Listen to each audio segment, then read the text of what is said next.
Bonjour les amis, c'est Fabrice, j'espère que vous allez bien. Alors, petit bilan de cette deuxième journée à Grandville. Donc là, pour le coup, on est allé à Grandville visiter la maison de Christian Dior,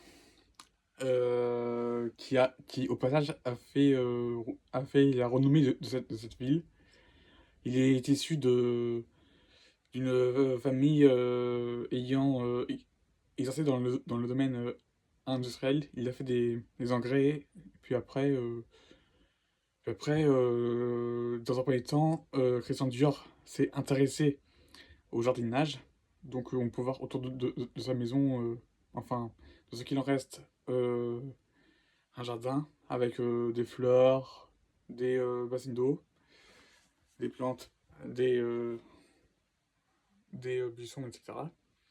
Avant de s'intéresser vraiment à la mode, notamment des vêtements pour hommes, femmes, enfants, des vêtements de mode, mais aussi des bijoux.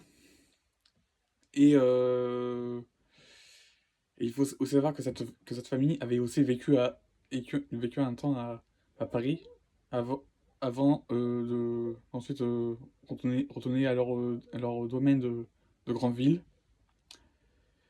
Et, euh, justement, parmi l'une de ces différentes robes, il y en a une qui a été utilisée pour un film en 1950.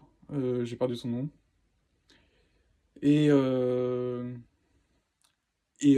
non, non, c'était pas au bijou, c'était d'ailleurs au parfum que Christian Dior s'est intéressé. Et d'ailleurs, Christian Dior, il est né en 1905 et il est mort en 1957. Voilà du coup pour la visite de Grandville. Ce n'est pas pour rien qu'elle a été surnommée le Monaco du Nord.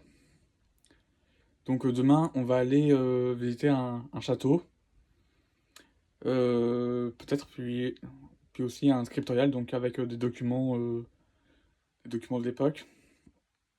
Et pour les photos que j'avais prévu de mettre en post, je vais les publier à la fin de mon séjour, c'est-à-dire en fin de semaine. D'ici là, n'hésitez pas à vous abonner, à partager ma vidéo et à commenter, mettre un j'aime, etc. Et aussi à vous abonner à ma chaîne YouTube qui s'appelle Fabrice. Et je vous dis à demain.